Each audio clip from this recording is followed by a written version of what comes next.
Well, this is hilarious. White Afrikaners are crying for help. Yeah, you heard me. Afrikaner refugees are stranded in the US. They don't know what to do. They don't have what to eat. Yeah, things are really getting bitter for them. It's like Trump took them all the way to America just to abandon them. Well, this is a lot of confusion and drama around this whole point. But the question is, why? Tell me down in the comments. They have had like no food. This woman who goes by the name of Kat here on TikTok has lived in Montana in the US for 10 years, immigrated ages ago, quite legitimately, not part of these ridiculous white refugees who are part of this political stunt. And she says that via various Facebook groups for South Africans that she's still part of, someone reached out to her to help a family of 4 refugees that was stranded in a hotel with no food, no cell phones, no money, and they're absolutely desperate. And now she's at this crossroads about whether to help them or not. She says in later videos that she does go on to help them, but this just shows, what did these people expect? They're going to a country that doesn't even care for its own citizens. Trump's big, beautiful bill is going to increase tax breaks for the rich by taking food stamps away from the poor and Medicare assistance. They shouldn't be surprised by this. Our refugees are dying in America from hunger. Americans living in, South Africans living in America. Things are heating up. Afrikaners are in shock. Refugees are scrambling. It's nerve-wracking to them. And it's all about this Donald Trump, Elon Musk thing.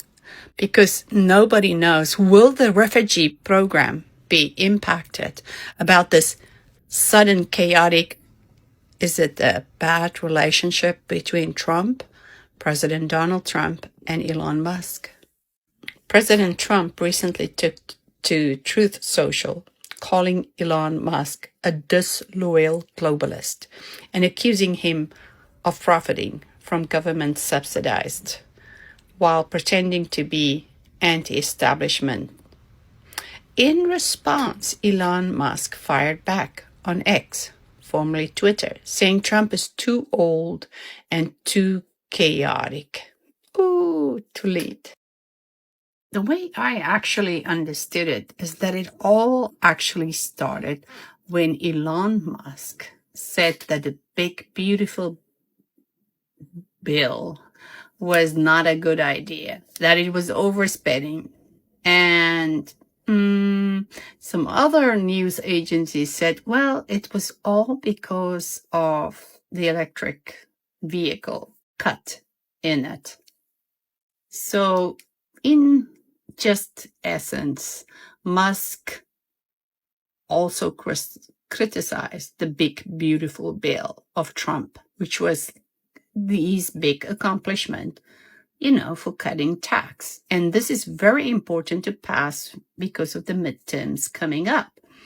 So handling of the national debt is what Elon Musk basically criticized.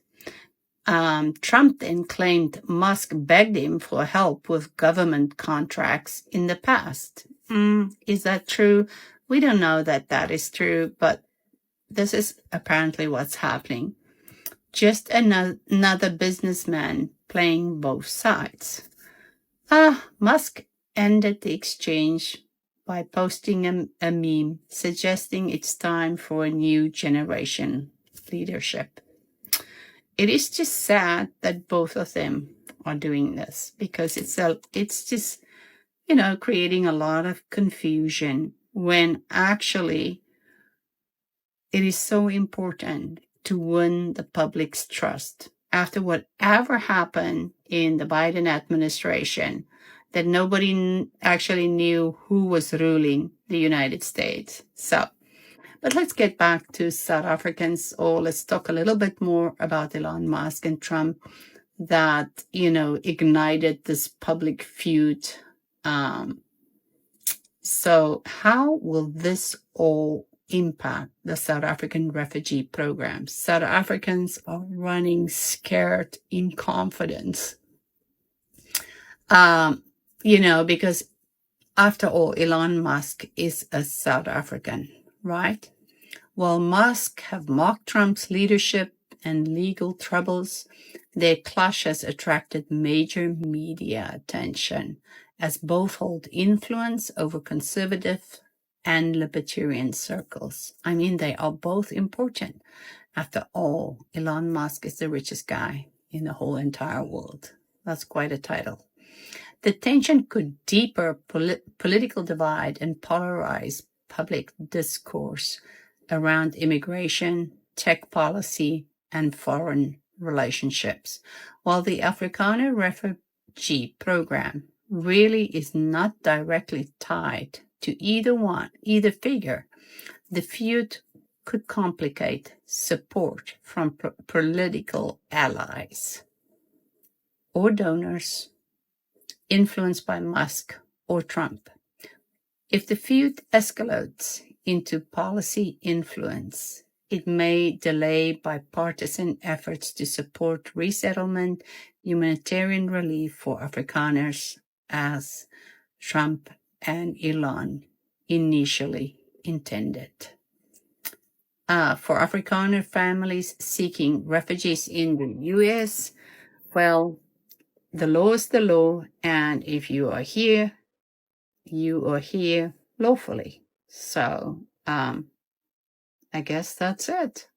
Hey friends, I haven't come to you from my closet for a long time, and I just wanted to explain this strange story about the 59 white South Africans who came to the country after the Trump administration signed an executive order in February establishing status for Afrikaners, the white ethnic minority in South Africa, after continuing to deny refugees from countries experiencing war and famine like Afghanistan and Sudan. So I wanted to tell you, in response, the Episcopal Church said it would terminate its partnership with the government to resettle refugees, citing moral opposition to resettling white Afrikaners. The statement said, "It's been painful to watch one group of refugees selected in a highly unusual manner receive preferential treatment over many others who have been waiting in refugee camps or dangerous conditions for years," the Most Reverend Sean Rowe, presiding bishop of the Episcopal Church, wrote. The process, of course, of becoming a refugee in the U.S. usually takes months to years, but this group was fast-tracked because, according to President Trump, quote, "White farmers are being brutally killed and the land is being confiscated in South Africa." Now, that is a claim that has been discredited by police data. Afrikaners are the descendants of European colonizers who came to South Africa 4 centuries ago and later established the system of apartheid, and that was back in 1948. So why did Trump do this? Well, it was in response to a law signed by the South African president seeking to address land ownership disparities in the country. During apartheid, white South Africans were allowed to seize land and resources from black South Africans, making the majority of the country's commercial farmland white-owned. And in fact, while white South Africans account for approximately 7% of the population, they still own 70% of the farmland in South Africa. I think it's important to note that allies of President Trump, including his advisor Elon Musk, who is South African and whose family benefited from apartheid, as well as Deputy Chief of Staff Stephen Miller, have been vocal about what they say is the persecution of white farmers in South Africa. There's something new every day, isn't there, kids? There you go. So I just saw this video of the white South Africans, or the Afrikaners, coming over here and saying that we have to work from the bottom. What the fuck is going on? From the bottom? Not only you getting food assistance, not only you getting money assistance, not only you getting housing assistance, all right? You getting green card assistance. What do you mean you starting from the bottom? I know a family from Guatemala. The mom and dad came over here to America when they were in their 20s, and they stayed over here low key under the radar until their son that was born on American soil turned 18. Do you understand what that is? That's starting from the bottom. I got friends that came over here during college. They didn't have proper paperwork. They couldn't get a place to stay. They had to sleep in the closet and eat noodles every day. That's starting from the bottom. I got friends from Africa. They can't even make it past the TSA immigration when they land in the country. Some of them get sent back immediately just for trying to start a new life over here. Now you saying you starting from the bottom? And even worse, this is so freaking ironic. Even worse, they coming over here and now they saying we don't like to speak English. We don't want to speak English all day. We ain't trying to talk to y'all all day. We don't want to speak English. Even the man that invited them over here is now getting annoyed with them. What is going on? When instead of inviting these Afrikaners over here to the United States, we should have just took care of the Latin Americans.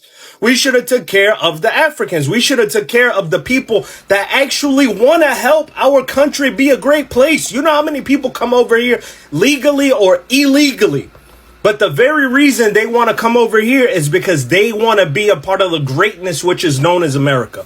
We in America might not believe in the American dream any longer, but there's still people out there that believe in the American dream and they want to see that dream in reality.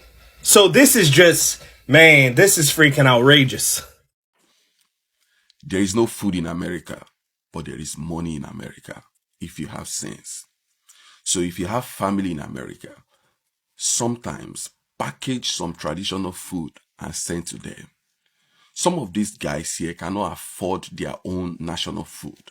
National food here is luxury. It's a treat. It's not something you eat every day.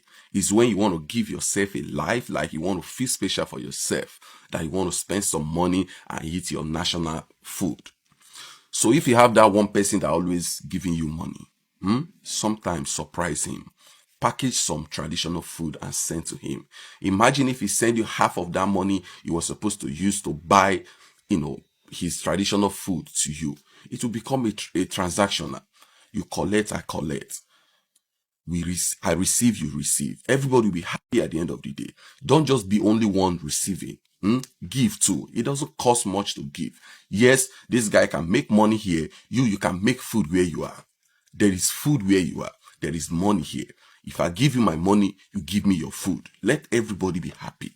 Don't always stressing these people. Don't always asking them.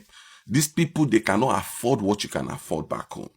Do you know that most ladies cannot afford to go to salon and have their hair done? This is something you do every week. They prefer using their hand and, have their hair braided by themselves. Some of these guys cannot afford what you can afford back home. You understand? They are working for you. They are like sacrificial lamb for you. You too try to make them happy. Try to send them something to give. It doesn't cost much to give. That thing you don't value back home, here they value it. That thing you see as nothing back home, here is luxury. Don't always be only one receiving. You too give. Let everybody be happy. I give you, you give me. I receive, you receive. You happy, I'm happy. I'll have the zeal to even give you more. Start doing this and God help you. Press 4 for English. Druk 4 for Engels. Yes, officer. That man right there. Ja, die man is daar. I would like a taco with carne asada. Ek wil 'n taco saam met carne asada hê. No, sir. You cannot park here. Nee, meneer, jy kan nie hier parkeer nie. Those are not your diamonds. Dit is nie jou diamante nie. This is not your farm. Dit is nie jou plaas nie. This is not your land. Dit is nie jou land nie. To the 50 Afrikaners who fled to the US, calling themselves refugees. You are not refugees. You are just a case study of white flight dressed up as martyrdom. You're not escaping violence. You're escaping equality. South Africa didn't chase you away. You ran. Yes, South Africa is one of the most violent countries in the world. Yes, brutality exists. But let's be honest, violence affects all communities, not just white farmers. Black, colored, Indian, and yes, white people are all targets of a national crime crisis. What we have is a breakdown in safety, not a white genocide. This is not ethnic cleansing, it's criminal collapse, and running to the US won't fix it. You are part of a 7% minority, but somehow still manages to control over 70% of the wealth. That is not persecution, that's privilege on a guilt trip. And let's be real, if we tried to relocate just half of the Afrikaans population, it would take decades, billions in logistics, and you'd still end up culturally homeless in a country that don't want your apartheid baggage. You're not brave, you're not victims. You're scared of a world where you don't get to be in charge, and that makes the rest of the Afrikaans community cringe, because you make us look weak. South Africa is broken, and it's our problem to solve. So if you don't have the spine to do so, stay gone. Thank you for watching Great Minds Blacks.